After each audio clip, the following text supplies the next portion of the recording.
ఓం శ్రీ గురుభ్యో నమః. భ్రమకు ఊగిసలాడుటకు గురి చేయరాదు.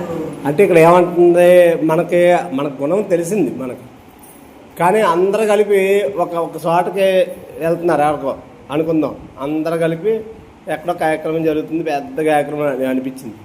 కానీ గుణం ఏం చేసింది, మన గుణం కూడా తీసుకెళ్ళింది. మనం వెళ్తున్నాం.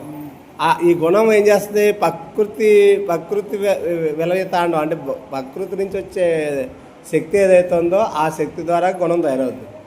ప్రకృతి ఏంటంటే వికారాలతో ఉంటుంది. ప్రకృతి అంటే ఒకలా ఉండదు, అనేక వికారాలతో ఉంటుంది. ఒక క్షణం ఒక దాని మీద ఇష్టం ఉంటుంది, ఒక క్షణం ఒకరి మీద విరోధం ఉంటుంది, ఒక క్షణం దానికి అది వాయువు సంచారంతో ఉంటుంది. ప్రకృతి అంటే ఏంటి, వాయు సంచారం. ఒక్కొక్కసారి గాలి వేసింది అనుకోండి, మంచి సువాసన వస్తుంది. ఒక్కోసారి గాలి వేస్తే ఒక్కో రకమైన సువాసన వస్తుంది. ఒక్కోసారి గాలి వేసినప్పుడు ఇంకోలా ఉంటుంది. అంటే ప్రకృతికి ఏముంది, ఆ వాయుతత్వాలన్నిటిని రిలీజ్ చేసుకుంటూ వస్తుంది. అన్ని చెట్ల నుంచి వచ్చే వాయుతత్వం కూడా మనసు కూడా అలాగే రిలీజ్ చేస్తుందంట. మనసు కూడా ఏం చేస్తుంది, ఒకసారి ఇష్టంగా ఉంటుంది, ఒకసారి విరోధంగా ఉంటుంది, ఒకసారి నచ్చుద్ది, ఒకసారి నచ్చకపోవచ్చు, ఒకసారి ప్రేమగానే మాట్లాడుకుంటారు. భార్యాభర్తలు చూడండి, కొంతమంది ఒకసారి ప్రేమగానే మాట్లాడుకుంటారు, తర్వాత దెబ్బలాడుకుంటారు. అసలు ఎందుకు దెబ్బలాడుకుంటారు కూడా చాలామందికి తెలియదు. కారణం ఏంటి అంటే, అది అవాళ నచ్చినప్పుడు తర్వాత ఎందుకు నచ్చలేదు, అవాళ నచ్చింది తర్వాత నచ్చలేదు. కారణం ఏంటి అంటే, ఇది మనం ఏమనుకుంటాం అంటే, శాస్త్రం తెలియని వాళ్ళు ఏమనుకుంటాం, వీడికి ఏదో పట్టింది రా అంటారు. మీకు అర్థమైందా? ఇప్పుడు ఏదో పట్టింది అందుకే అత్తమాని ఏడిపించేస్తున్నాడు, అత్తమాని ఇబ్బంది పెడుతున్నాడు. లేకపోతే భార్య కూడా ఒక్కొక్కసారి ఆడవాళ్ళు కూడా వాళ్ళు పట్టుకున్నదే చేస్తారు. అంటే ఎలా ప్రవర్తిస్తారంటే ఏం తెలియదు ఇంకా వాళ్ళకి.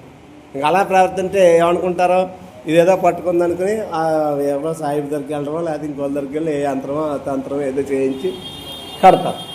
ఈ కట్టిదాకా కూడా ఈవిడ కూడా అలాగే ఊగుతుంది. అది కట్టిన తర్వాత ఆవిడ కూడా ఆగుద్ది. ఎందుకు ఆగుద్ది, ఆవిడకు అప్పుడు భయం వస్తుంది. అమ్మో నన్ను మళ్ళీ కొడతారేమో, మామూలుగా ఏదన్నా పట్టుకుందంటే కొడతారు కదా, కొడతారనేది వస్తుంది. ఎప్పుడు వచ్చిందంటే అది ఈవిడ తప్పు కాదు, ప్రకృతి యొక్క తప్పు. ప్రకృతిలో ఉన్న వాయువులు, మీకు అర్థమైందా, ఈవిడ తప్పట కాదు, ప్రకృతిలో ఉన్న వాయువులు. అందుకు ఇంట్లో ఈ చెడు వాయువులు రాకుండా ఏం చేశారు, పూర్వం పెద్దలో చెడు వాయువులు వాడి ఇంట్లోకి రాకుండా, పూర్వం ఇంట్లో గొడవలు రాకుండా ఏం చేసేవారంటే, ఏదన్నా అదేంటి పొగ ఉంటుంది కదా, సాంబ్రేణి పొగ, గుగ్గిలం పొగ, ఎక్కువ గుగ్గిలం వేసేవారు. ఎప్పుడైనా సరే రాత్రులు గుగ్గిలం వేస్తారు. ఎందుకు, విషవాయువులు ఇంట్లోకి రాకుండా. గుగ్గులు ఎందుకు వేస్తారంటే అమ్మవారి కోసం వేరు. చాలామంది తెలియక ఇంట్లో పూజలు చేస్తున్నారేయో వేసేసుకుంటున్నారు అంటారు. కాదు, ఆ గుగ్గులు వేయడం వల్ల ఏమవుతుందంటే, గుగ్గులం కూడా సెట్ నుంచి వచ్చిన బెరడు. ఆ బెరడు వల్ల ఏమవుతుందంటే మన ఇండ్లు అంతా శుద్ధి అయిపోతుంది. అది వేయడం వల్ల. అంటే ఈ ప్రకృతి రిలీజ్ చేసిన వాయువులు మన ఇంట్లోకి రాకుండా ఉంటాయి. మీకు అర్థమైందా? అందు గురించి భగవద్గీత ఏం చెప్తుందంటే, ఈ శాస్త్రం తెలియాలి ముందు. ఏంటి, ఈ ప్రకృతి గుణము తత్వం ఎన్ని ఉన్నాయి. ఇప్పుడను ప్రకృతి ఒకటి, గుణం ఒకటి, మళ్ళీ తత్వం ఒకటి, మూడాటిని కలిపితే ఆధ్యాత్మిక చింతన. అంటే చింతన స్టార్ట్ అయిందంటే ప్రకృతి ఏం చేస్తుంది, చింతన ఎప్పుడైతే స్టార్ట్ అయిందో మన మనసుని నిదానంగా ఉంచడానికి ప్రయత్నం చేయదు.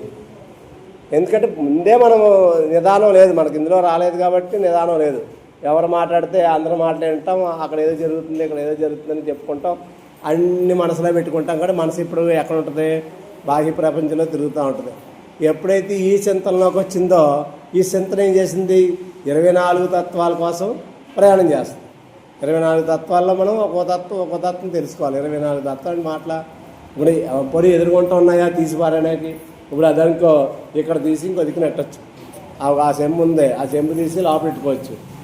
కానీ అది కనిపించిదా, మనసు కనపడద్దా, వాయువు కనపడద్దా, ఏది కనపడదు. ఇప్పుడు అది ఏం చేసింది, దాని ప్రభావం చూపిస్తుంది. రాత్రి ధ్యానం చేశారు, దానికి రాత్రి సాధన చేస్తే ఎప్పుడు ఉన్నదే, కానీ రాత్రి తలనొప్పి వచ్చింది. ఎందుకు వస్తుంది అంటే, రిలీజ్ అయ్యే వాయువులన్నీ కూడా మన లోపల చింతనాశక్తి తక్కువ అవడం వల్ల. అది చాతన అంటారు దాన్ని, చాతనా శక్తి. ఇక్కడ 2 శక్తులు ఉంటాయి, చైతన్య శక్తి ఉంటుంది, చాతనా శక్తి ఉంటుంది. చైతన్య శక్తి తిరుగుతూ ఉంటుంది మన లోపల, అగ్ని స్వరూపంగా ఉండి వాయువుని తిప్పుతూ ఉంటుంది, ఆరా అంటారు దాన్ని. చాతనా శక్తి అంటే చేతనాశక్తి ఏం చేస్తుంది, దాన్ని ఆ వెళ్ళలేకుండా ఆపేస్తూ ఉంటుంది ఎక్కడికక్కడ. దేని బలం ఎక్కువ అవుతే అది శక్తి ఎక్కువ అవుతుంది. చేతనాశక్తి కానీ ఆపేసింది అనుకో, మన ఒంటి మీద ఏదో వచ్చి పడిపోయినట్టు కనపడదు. అప్పుడు మనకు భూతం పట్టుకుంది, దయ్యం పట్టుకుంది, అది మీద పడిపోయింది, ఏదో మీద పడిపోయిందని అనుకుంటాం. దేనివల్ల అది చేతనాశక్తి అంటారు దాన్ని. చేతనాశక్తి అంటే ఆపేస్తున్నట్టు, ఇంకేమీ నరాలన్నీ పని చేయకుండా ఆపేస్తుంది.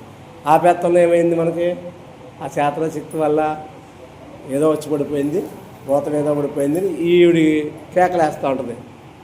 నేను అక్కడి నుంచి వచ్చానో ఎక్కడి నుంచి వచ్చానో ఏమో ఏదో మాట్లాడుతుంటే ఇంట్లో వాళ్ళు అల్లిపోయి చేశారు, అక్కడికి వెళ్ళి ఇక్కడికి వెళ్ళి తిరుగుతారు. అది చేతనాశక్తి ఎక్కడ ఉన్నదంటే ఈ ప్రకృతిలో ఉంది. ఇప్పుడు చెప్పేది ప్రకృతి గురించే.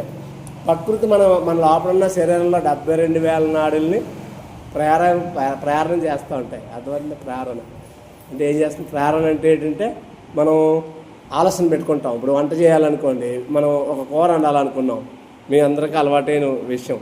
ఒక కూర వండుకోవాలనుకున్నాం అనుకోండి, ఒక బీరకాయ కూర వండుకుందాం అనుకున్నాం, దానికి ఏమేమి కావాలో మనం రెడీ చేసుకోవాలి కదా, దానికి సంబంధించినవి రెడీ చేసుకోవాలి. అదే ఈ ప్రకృతి చేసే పని.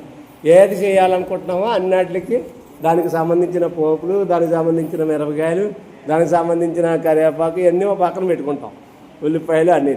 ఎలా అయితే పెట్టుకుంటామో అలాగే ఈ చేతనాశక్తి ఏం చేస్తుందంటే ఈ అగ్ని స్వరూపంగా ఉన్న శక్తి ఉంది కదా, దివ్యశక్తి, అది చైతన్య శక్తి. అదేం చేస్తుంది, తిరుగుతూ ఉంటుంది మన లోపల. చేతనాశక్తి ఏం చేస్తుందంటే ఆ తిరిగేదాన్ని ఏదైతే మనం దృష్టి పెడతామో దాన్ని వెళ్ళకుండా ఆపేస్తాం. ఆపకుండా ఉండడం కోసం అందుకు పెద్దలు ఏం చేశారంటే భగవంతుని చింతన పెట్టారు. భగవంతుని చింతన వల్ల ఏమవుతుందంటే ఏ శక్తి మనల్ని ఆపదు. మనం చూడండి, ఇప్పుడు శ్మశానం నుంచి వెళ్ళిపోతాం, మనం వెళ్ళిపోవచ్చు, మనల్ని ఏం పట్టుకోదు. కారణం ఏంటి, మనకు చేతనాశక్తి లేదు. చేతనాశక్తి ఏమైందంటే ఆటోమేటిక్గా తొలగిపోద్ది. ఎప్పుడు తొలుగుద్ది, ఒక గురువుని పట్టుకుని మంత్రం తీసుకుని ఆ మంత్రం చేపిస్తే చేతనాశక్తి పోద్ది. మీకు అర్థమైందా? లేకపోతే ఏమవుతుంది, చేతనాశక్తి ఉన్నదప్పుడు ఎవరన్నా ఒక ఏమంటారంటే పెద్ద పొట్టెట్టుకుని ఎవరన్నా ఒక అమ్మవారిలా కనిపించింది అనుకో, మన శరీరం అంతా అదొక రకంగా అయిపోతుంది. మన చేతనాశక్తి ఎక్కువైపోయింది.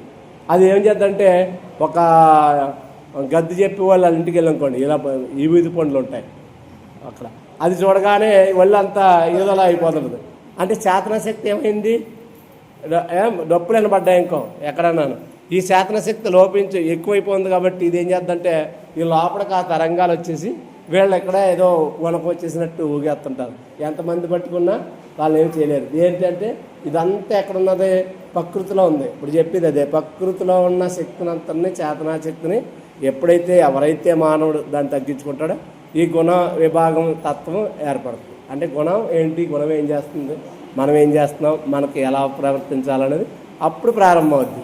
అంతవరకు ప్రారంభం అవదు. ఈ గుణం విధానంలో ఉన్నదప్పుడు మంత్రం ఏం చేసింది, మంత్ర తరంగాల వల్ల మనం మంత్రం చెప్పిస్తున్నాం కదా, చైతన్య శక్తి, మంత్ర తరంగాల వల్ల ఏమైతే చైతన్య శక్తి పెరిగింది. చైతన్య శక్తి పెరిగి దేన్ని ఆప్ చేసింది, చేతనాశక్తిని ఆప్ చేసింది. దీనినే యోగులు సాధకులు మాయా అని అంటారు. ఇటువంటి మాయా విధానాన్ని మన జీవ చైతన్య శక్తిని ఏదైతే ఆపుతుందో అది ఆపకుండా ప్రయత్నం చేయడమే సాధన. అదే సశక్తి సాధన. సశక్తి సాధన ద్వారాగా మనం ఎన్నో విషయాలు తెలుసుకుని ముందుకు ప్రయాణం చేయడానికి ఎంతో ఉపకారంగా ఉంటుంది. కాబట్టి ప్రతి ఒక్కరు కూడా సాధన తెలుసుకోండి. జై గురుదత్త, జై గురుదత్త, జై గురుదత్త.